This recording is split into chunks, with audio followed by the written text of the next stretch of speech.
decades and centuries, where people have, the leaders have created cult, and people have followed them blindly, believing everything they say. So this sort of cult following is here in Pakistan also these days, but this will fizzle out, and this allegation of conspiring to murder him, I think this is stretching a bit too far. The sort of lies he has been fabricating over the last 1 year, starting with Cypher. I'll again say that on one hand he's he was accusing General Bajwa of conspiring against him or aiding his opponents, and on the other hand he was offering him extension for life, and then accusing the United States of America of conspiring against him, taking even names, and now he's again flirting with the American government through lobbyists, and approaching them for some sort of intervention or some sort of aid or help, because they are being victimized, so-called victimization of PTI in Pakistan. So he'll tell you one thing today, and tomorrow he'll tell you something which is diagonally opposite, completely opposite, So his utterances are completely irrational. Perhaps his followers do believe whatever he says, but most of the people have lost track of what he has been saying over the last 1 year. Voice of America. She had a third question, whether the government does plan to hold the national elections. Obviously, national elections are due in October, and they will be held on time. Now I will follow up on that question. They were due also on the 30th of April. And there were no national elections, provincial elections. Provincial elections were due on 30th of April. Then the CN has been taken by the Election Commission. They are, according to the Constitution, that is the body which is supposed to hold the elections and empowered to hold elections. So that very order has been called into serious question. The IMF has rejected the claim that it has anything to do with holding of any constitutional practice in Pakistan, like holding of the Punjab elections, number one. IMF? Yeah. No, I'm not aware of it. They gave a press release. Because this is a factor mentioned in the election order, that because of the understanding with the IMF, the government is unable to provide funding for the elections. That's number one. Number two, the prevailing law and order situation was cited in the Election Commission order. And in that order, the briefing about the security was given to the Election Commission on February 8th.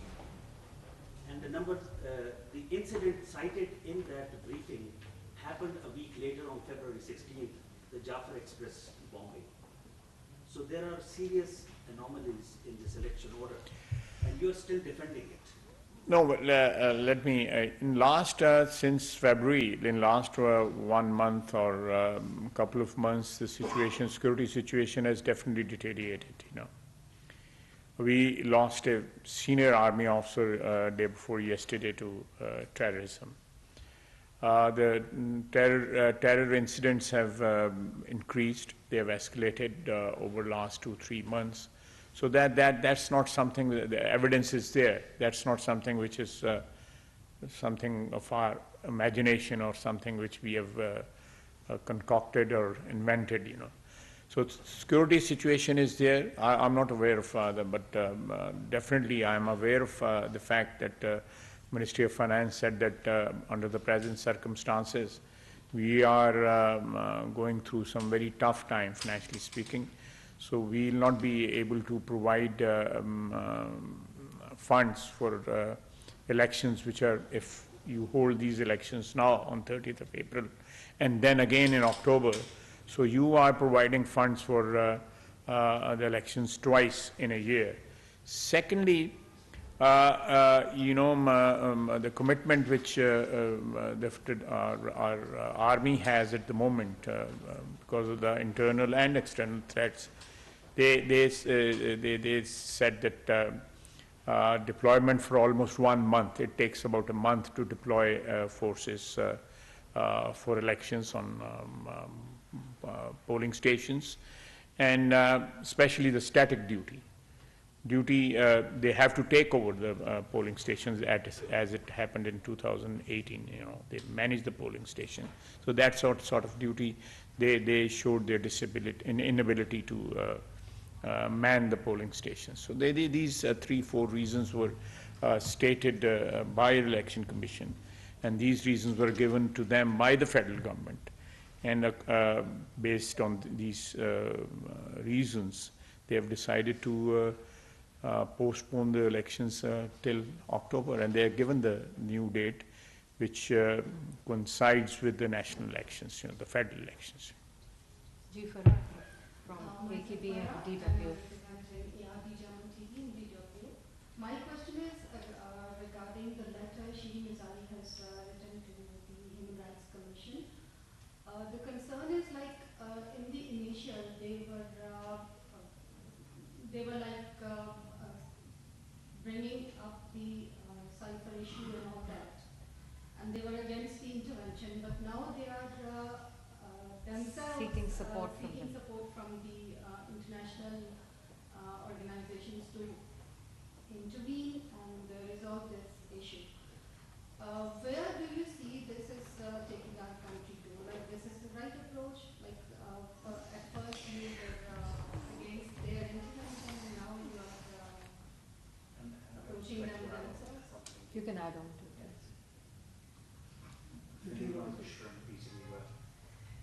It says in reference to the letter again, we do see maligning the image of Pakistan as far as the international forum is concerned.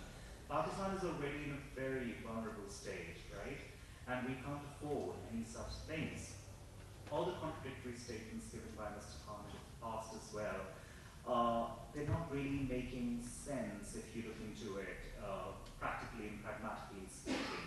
So what is going to be the government's plan of action as far as a buffer strategy is concerned, as far as mitigating any negative impact on the country is concerned? As I said earlier, that Madam Mizari, her party in last 1 year, almost for 7-8 months, they were accusing United States of America for dethroning Imran Khan. And they even took the name of an official in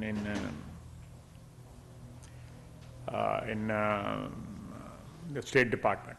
Actually, I met this gentleman in September in the United States, and he tried to introduce himself to me, that I'm Donald Lu. You are very well known in Pakistan. You don't need any introduction. So there is this sort of attitude. I have the parliamentary career of almost 33 years. I have never gone to a foreign government whenever I was victimized. I was imprisoned by General Musharraf. I was in Atak Fort. A political prisoner or a political worker cannot even imagine what sort of the cells and dungeons are there in Atak Fort. It was built in 1561 by Shahanshah Akbar. So we never appealed to a foreign government or United States of America. And after accusing them for almost a year of conspiring against PTI government, you then seek help from the same people, from the same country. So I think it's a disgrace for any political party or a political worker even to seek foreign help for whatever he's. I think my commitment to whatever I believe in should be sacrosanct, and that should be within the ambit of my commitment to my country, to my ideology, whatever is that. And seeking help from abroad is, I think, it's treacherous, and it amounts to me. It amounts to betraying my country. They can fight it out. We can all fight our battles within the ambit of within the norms, political norms of whatever we have in this country. I will never. Tomorrow, these people can even appeal to people across the border for help, or some other countries who are. They actually declared the United States of America as enemy of PTI or enemy of, and now they, I think they can do it. They in this, if I can say that they're absolutely shameless, that just few months back you were accusing a country of conspiring against your government, and now you are seeking help from the same country, hiring lobbyists over there. And people, the politicians over there, the government has not spoken, United States government has not spoken against Pakistan, or they have not commented on our situation, political situation in Pakistan. But there are politicians over there, or former diplomats over there who have commented in favor of Imran Khan and his party, which again, they have lobbied over there, asked people over there to give statements in their favor, which again I think it's not very respectable for a political worker to go and seek help from abroad and ask the politicians over there to give statements in their favor. And seeking help, and they are speaking, the politicians or congressmen or senators or diplomats are speaking in their favor. I think they should, those people who are commenting on the situation in Pakistan, they should also think that Pakistan's situation is, alhamdulillah, is much, much better. It's peaceful. We have our government. It's an independent country. What is happening in Kashmir and Palestine? Why don't they speak on that? What is happening over there? The genocide is taking place in on these two locations. They should speak about that. Mr. Zalmay has spoken about Pakistan's situation. There are people, tens of thousands of Khans are in transit in Pakistan. They have become a liability for us.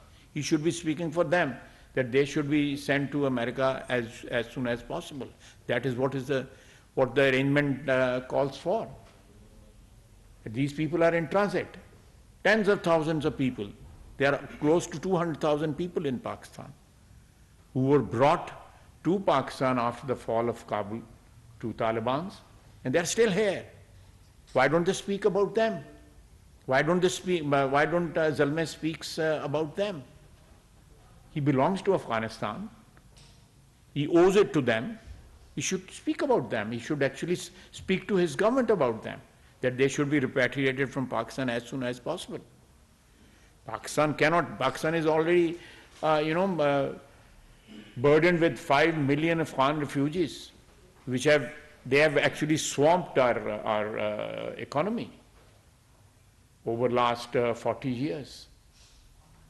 So we want to live in peace. We want to live in peace with Afghanistan, with our neighbors. But these liabilities, it's time that these liabilities which are on our shoulders, these liabilities should be liquidated. Harun. From Independent Urdu, coming back to the election, holding of elections question, are you, by defending the Election Commission's decision, not creating a very bad precedent constitutionally of delaying elections and not holding them within 90 days? And the second question is about this new task force that has been created. Do you have any details you can share about to stop criticism of establishment, the military, and other news today on social media? No task force has been created to whatever you were saying. I'm not aware of any task force. A committee has been formed. I'm aware of that. I think there are 4 or 5 members of those. Whatever arrangement has been made. but no task force. I think task force. The word task force, translates into something else. So the other question, we whatever was required by CEC from us, Chief Election, or by the Election Commission, the relevant quarters showed their inability to provide the army for manning the polling stations and providing the funds. On basis of those two and other reasons also, decision was made by Election Commission. It's a constitutional body. They are independent to make their decision. And I think the elections have been postponed, and the new date has also been announced. So I just heard that PTI is going to challenge this decision of Election Commission to postpone the elections. So it now falls in the ambit of judiciary to decide this question. So we'll rest our case, and obviously the opposition also. We'll defend that. We'll defend the Election Commission, will defend their, and obviously the federal government. Sir, I'll come back. from India, PDM has always demanded that the establishment should be within its domain. And there are critics who believe that in Pakistan, from Zaki to Nawaz Sharif and Nawaz Sharif to Imran Khan, all politicians have been planted in the nursery of GHQ, and then they had fallen out. And now PTI is also demanding that intelligence agencies establishment should be in their constitutional limits. Don't you think that this is an opportunity for political forces to sit and at least decide that these, whether it is establishment or GHQ, they should be kept in their constitutional limits? Don't you think that I'm in total agreement with you. I have absolutely no difference of opinion on this issue. But as I said earlier, we are faced with problems, multiple problems, because of our own faults. We are not blaming any Beruni Sazish for that. These are our own mistakes. Over the years, as we have just mentioned, the military takeovers and abrogation of constitutions. All these things are. It is our collective responsibility and liability to sort out these things. That is why I said that there should be a comprehensive dialogue to sort out these things. I'm with you on this issue, 100%. There must be a transactional dialogue will not serve any purpose. A comprehensive, the ruling elite of this country, the components of power structure in this country, the judiciary, the politicians, the legislature, the executive, our defense establishment, media, the big business, people who are privileged. They can manipulate the system. They have the power to manipulate the system. All these components. They must sit together for the sake of peace and harmony in this country, and establishing something which you are asking for. That put to an end this trespassing of territory by different components of power. Am I clear? Trespassing. Yes, please. Sir, you raised you said yourself the security situation is not ideal and defend the decision of the Election Commission to defer the elections in the two provinces. My question is, how do you guarantee that the security situation will become better in October and the Election Commission will not cite similar reasons to further postpone the elections? I hope not. I cannot guarantee anything. That in 4 months or 5 months down the line, the situation will be much better, and Pakistan will be, peaceful, and there'll be no, I hope, I pray that that happens, you know. But let me clear. There is a fear that if, like in Punjab, if elections are held now, so the framers of our constitution, learning from the experience, they thought that elections should be held on the same day.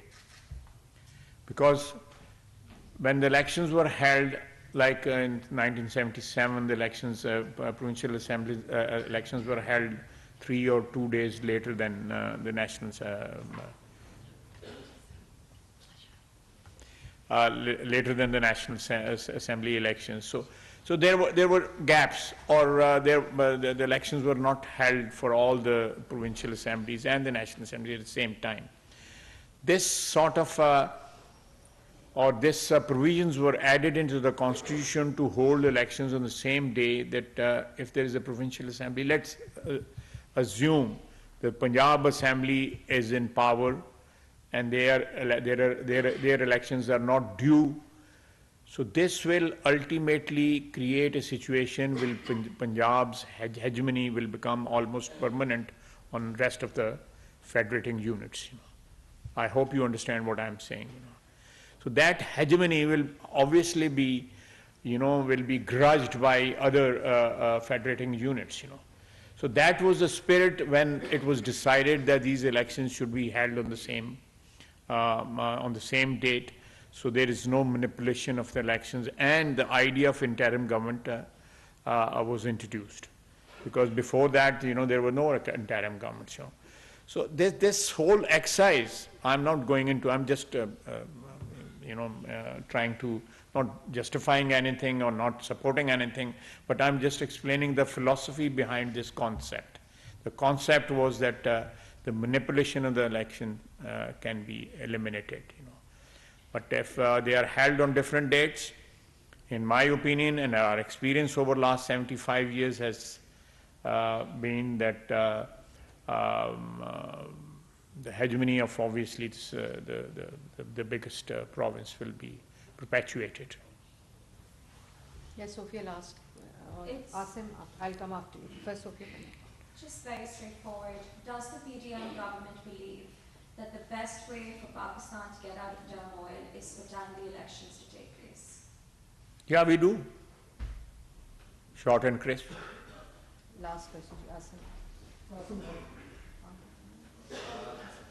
Sir, there is a number of people sitting abroad outside the country, and they are continuously blaming Pakistani institutions and maligning different institutions and saying that they are, like RBG and Pakistani intelligence agencies, are involved in torture and other things against a political party.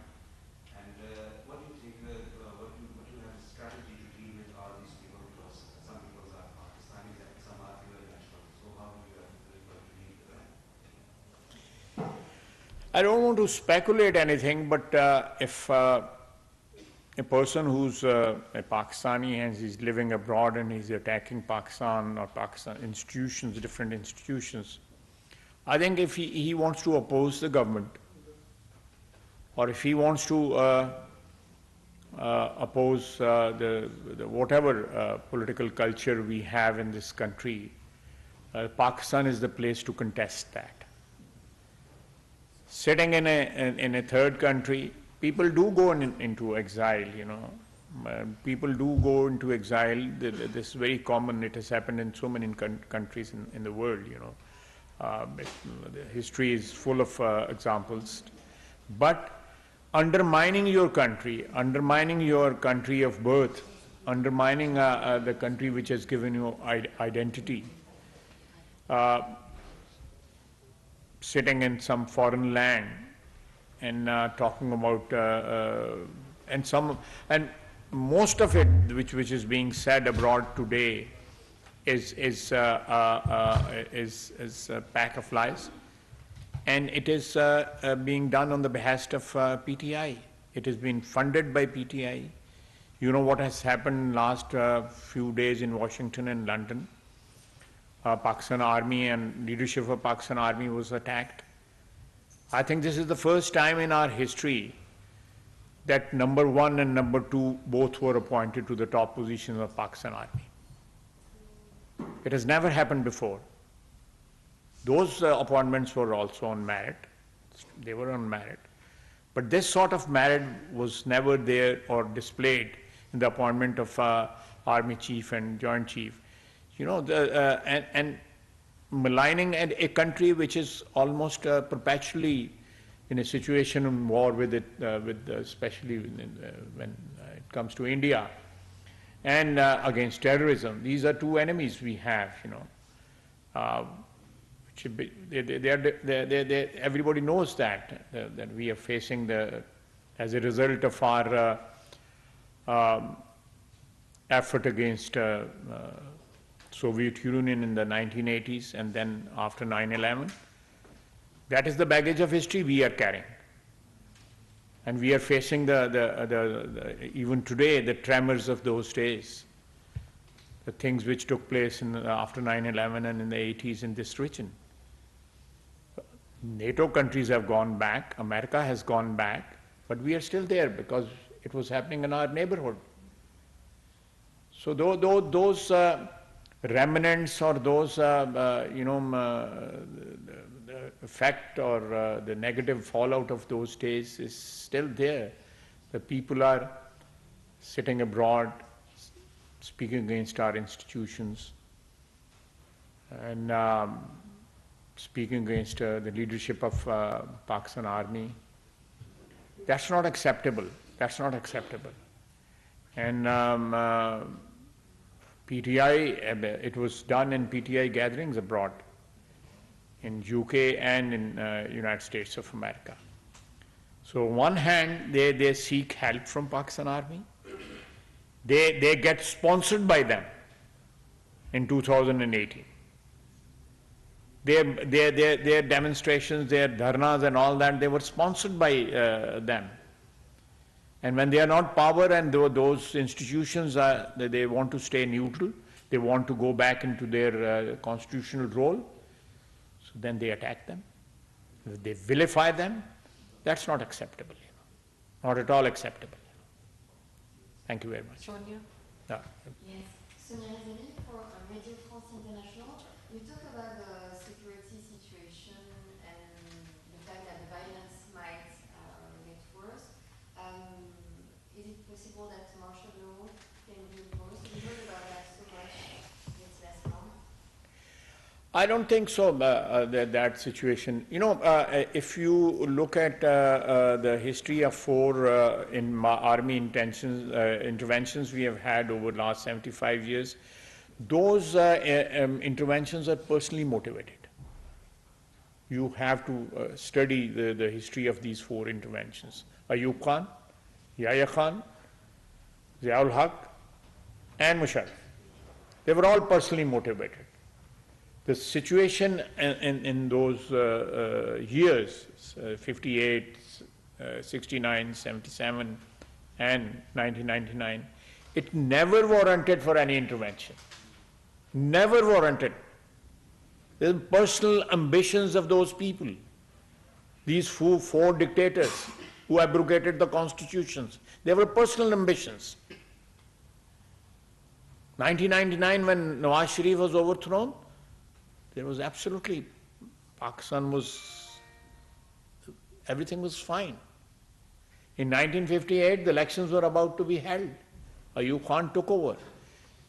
In 1969, elections were about to be held. Yahya Khan took over. In 77, elections were about to be held. And Ziaul Haq took over and postponed the elections forever. So there is no linkage between the violence or civil unrest and takeover of Pakistan Army in our history. There is no linkage. So speculating that there will be chaos or there will be civil unrest and army will take over, citing the example of past takeovers were based on personal ambitions and not for any particular situation of law and order in Pakistan. But we agree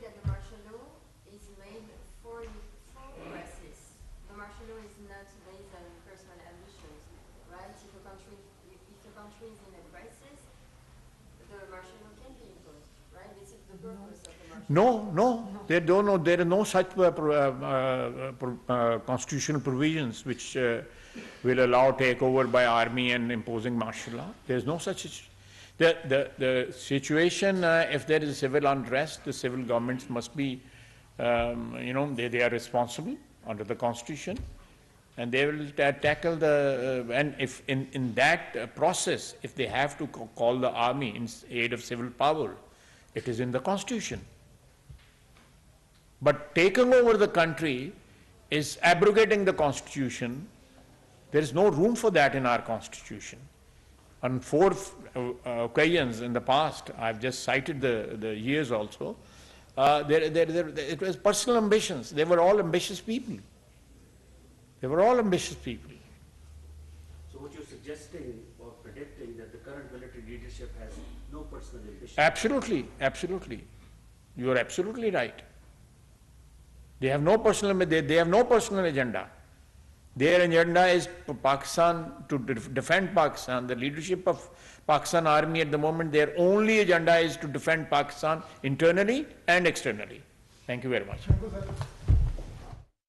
وزیر دفاع خواجہ محمد آصف اور وزیر اطلاعات مریم اورنگزیب اسلام آباد میں غیر ملکی media سے گفتگو کر رہے تھے. انہوں نے کہا کہ عمران خان نے غیر آئینی طور پر قومی اسمبلی توڑی, سپریم کورٹ نے مداخلت کر کے آئین کو بچایا. ان کا یہ بھی کہنا تھا کہ عمران خان روز ایک نیا آئینی بحران پیدا کرنے کی کوشش کر رہے ہیں. انہوں نے کہا کہ عام انتخابات اکتوبر میں ہوں گے.